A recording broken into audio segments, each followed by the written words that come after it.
I'm Don Topliff, PE 84, late life crisis. I got started actually crewing for Doug Fox in worst case scenario, and then I decided it was so much fun that I wanted to do my own deal. And I started running my bass boat, and it was called the Bullet.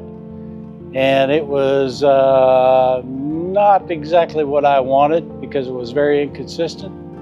And so I went down by Corpus Christi and bought a boat that I renamed Late Life Crisis.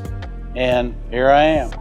Yeah, so in high school, I actually had a very fast car. I had a GTO that was 389, 3 deuces, and would pass everything but a gas station. And so I've loved going fast my entire life. But during high school and a little bit later, I got into rodeo. And I actually was a professional rodeo cowboy from about 1976 to 1978. 1978, I decided that professional rodeo was not going to make a living for me, and so I went to graduate school. I now have a PhD, started out at Oklahoma State University, went to West Texas A&M University, and now I'm at Angelo State University as the Provost and Vice President for Academic Affairs. Probably my most memorable moment was qualifying as #1, the first time that I ran Late Life Crisis. On the very last qualifying pass in San Angelo, ran a 6:51 and qualified #1.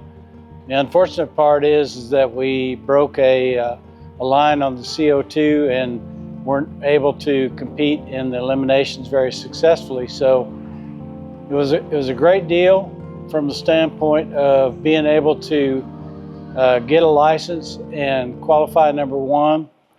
Actually, my wife did not know exactly how fast that boat was going to be. She said, "Is it faster than what you've been running?" I said, "Yes, but I don't know how fast." And so her and my daughter were standing on the shore watching me qualify #1 at 134 mile an hour.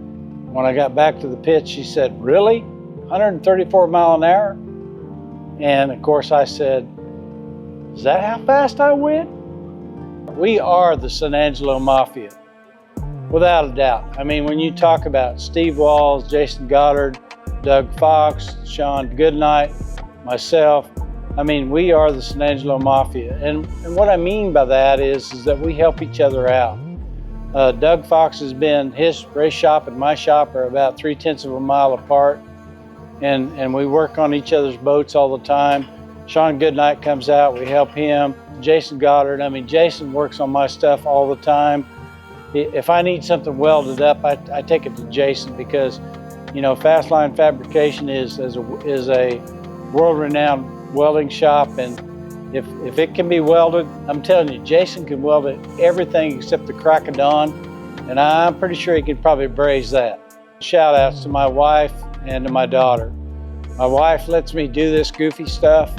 My daughter is my head cheerleader. She takes care of all my social media stuff. I couldn't do this without them. Obviously, the folks that we have come to know here in SDBA, David Carroll, I mean, I can call David Carroll. He's the head of this deal. And I promise you, 2 rings and he answers my phone call. What other institution, what other association does that? And so it is a family that you can't describe without being here. So I have a placard on my boat that says, "You don't get too old to race, you get old when you quit racing." I turned 71 this year, I'll be 72 next year, and I'll be back out here racing again. And I'm telling you, this will keep you young because it's so much fun and so much family.